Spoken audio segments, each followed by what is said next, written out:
Hey guys, so it's time to start the next unit, and this one will be stoichiometry, and that's kind of a big, funny sounding word. So let's go ahead and define this one. I normally don't start with a definition, but what is stoichiometry?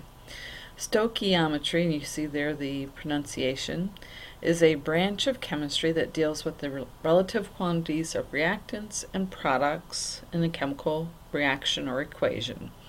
An imbalanced chemical reaction, the relations among quantities of reactants and products is typically form a ratio of positive integers. For example, in a reaction that forms ammonia, NH3, exactly one molecule of nitrogen reacts with 3 molecules of hydrogen to produce 2 moles or 2 molecules of NH3 or ammonia. And so you can see that in the equation we have 2 and 1 molecule of N2, 3 molecules of H2 give me 2 molecules of NH3. We've already talked about how to write those formulas in 2 chapters ago. Last chapter we talked about writing and balancing the equations. Now we get to do math with the equations, and this is actually kind of more fun in my opinion. And we should have a couple of pretty cool labs to do. Today we're going to get through all of the content, and then we'll start going through the various types of problems so that you can do the worksheets and so that we can do some cool labs. So this video might be a little longer, but it'll contain all the content for this chapter. So reaction stoichiometry relates two substances in a chemical reaction. And it does not have to be both products or both reactants or one product and one reactant. You can have one of each or both reactants or both products. It uses a multimole ratio that relates what you're given in the problem to what you're wanting to find. It uses molar mass, and the biggest thing here is you need to make sure that your units cancel. If your units are going to cancel, then you're going to come out in the right answer every time. I will be very particular about how you write out these problems. So here we go. Depending on what you're given, you can be given either the mass or you could be given a moles of a material. And what's given in the problem then has to be converted, if it's in grams, into moles. And then for moles of substance A, in this case, we would then use a multimole ratio to get to moles of what we don't know, or B. And then we eventually use molar mass to then get to grams of that second substance B, and that's our calculated value. If you're canceling out the units, you can see how everything here is going to cancel. It's very simple, very straightforward. So, types of problems. What kind of problems could I give you? Well, the simplest would be if I asked you, I gave you 3 moles of one substance, how many moles of the second substance would you produce or would you need? The second type of problem says I could give you moles of A and ask you all the way to grams of B. So if we go back a slide, we would be starting right here, and we would go to here in the second choice. In the first choice, we would start here and we would end here. And then the second one, we start here, we go all the way to here. Looking at this third one, we start with grams of A and go to moles of B. So then we would start here and we would end up over here. And then the last, here. And then the last one would be starting at the very beginning and going all the way to the end of this diagram. So there's 4 types of problems that I could ask you. Now, another layer of difficulty in that is that I could also ask you for one reactant to a second reactant, or one product to a second product, or one reactant to one product, or one product to one reactant.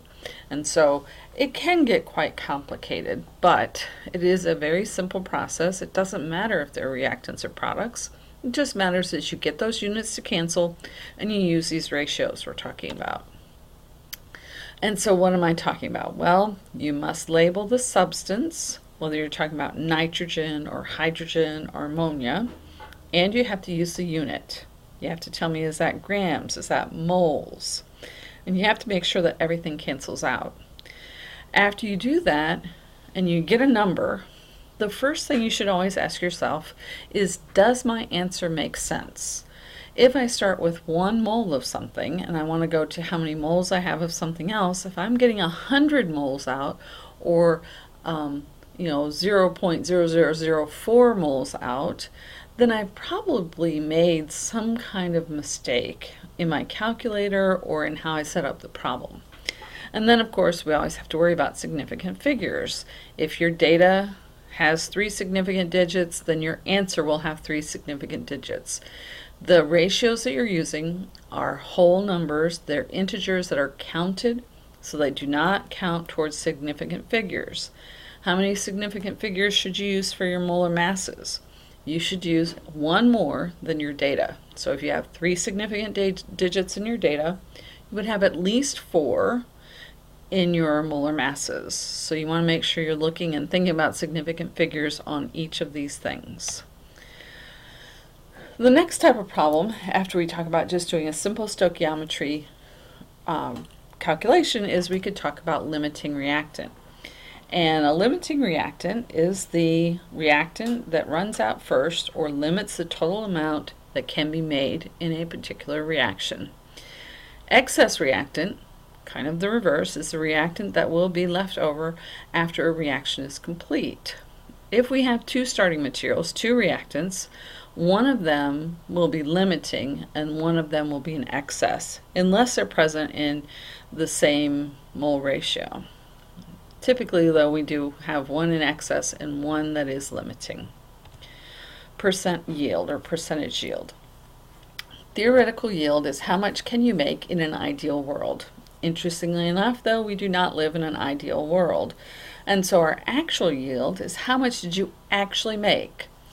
And so then percentage yield would equal the actual yield divided by the theoretical yield times 100, just like you would do any other percentage. The theoretical yield is what you would get out from your stoichiometry calculation. That's your ideal world.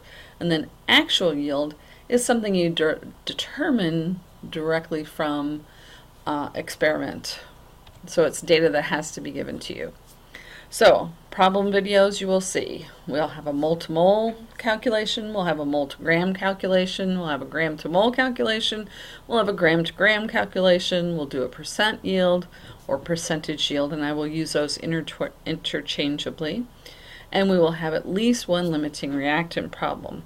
So it's pretty straightforward. This is basically combining, like I said at the beginning, chapters 7 and 8 into chapter 9, where we're taking, you have to be able to write things into equations, you have to be able to balance those equations, and now we're going to start using that information to calculate how much you could actually make.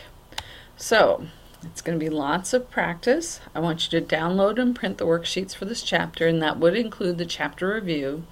And we will do a lab. I think there's a lab already posted in Haiku, and we'll probably do a 2nd or 3rd lab in addition. So you will want to get everything printed out for this chapter and hopefully bring that back with you for next time. Okay, well, thank you very much, and I will see you tomorrow.